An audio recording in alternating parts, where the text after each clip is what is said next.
আজকের ব্লগটা হবে খুবই ইন্টারেস্টিং, কারণ আজকে আমরা করব হচ্ছে আম মাখা। আমার সাথে আছে হচ্ছে ওট, আমার সাথে আছে হচ্ছে তাহিরা, আমার ভাইয়ের মেয়ে, আমি ফুপি হই। আমরা এখন আম মাখা করবো, আপনাদের সাথে এটা দেখাবো। আমরা এর আগে অনেক আম মাখা করছি, কালকেও করছি, কিন্তু আপনাদের সাথে শেয়ার করা হয়নি। আজকে আপনাদের সাথে আমরা শেয়ার করবো। চলুন, আজকে আমরা এই দুটো আম মাখা করব। একটা আম ছোট আর একটা আম হচ্ছে বড়। আম দুটো কিন্তু খুবই আম লাগছে, খুবই একেবারে লোভনীয়। আম দুটো অনেক সুন্দর, একটা বড় আর একটা ছোট। সো এখন আমরা মাখা করবো, আপনাদের সাথে দেখাচ্ছি। এখন আমরা আমগুলোকে ধুয়ে নিব।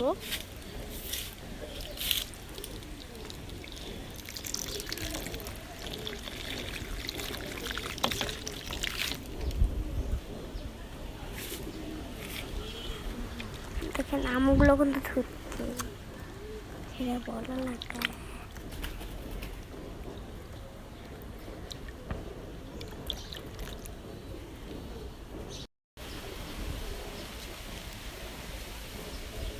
সো গাইস, এবার আমরা আমগুলোকে কেটে নেব। বন্ধ করে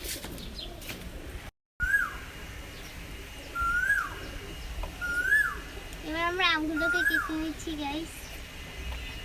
এই একটাই হচ্ছে জিনিস যেটা অনেক পরিমাণে কঠিন, সেটা হচ্ছে আম ছেলাটা। আমার কাছে কঠিন লাগে, কিন্তু সবার কাছে সহজে। দেখেন কতখানি করে মাংস নিয়ে ফেলছি,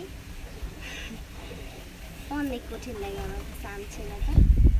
আজকে আমরা এটা কোথায় বসে করছি? ছাদে বসে।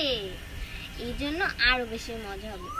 একটা দুঃখের বিষয় জানেন কি গাইস, আমি কলা পাতা এনে রেখেছিলাম যে আম মাখাটা করবো, আপনাদের সাথে দেখাও, কিন্তু কলা পাতাটা শুকিয়ে একেবারে হয়ে গেছে রোদে।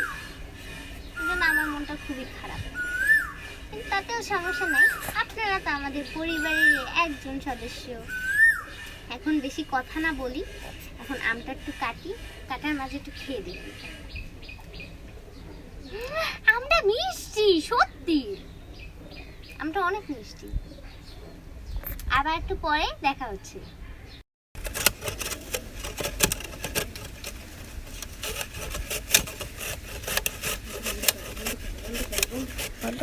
সো গাইস, এবার আম গ্রেড করে তারপর আপনাদের সাথে দেখা হচ্ছে।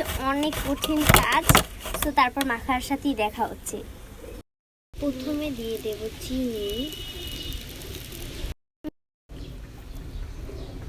তারপর দিয়ে দেব শুকনো মরিচ পুরা।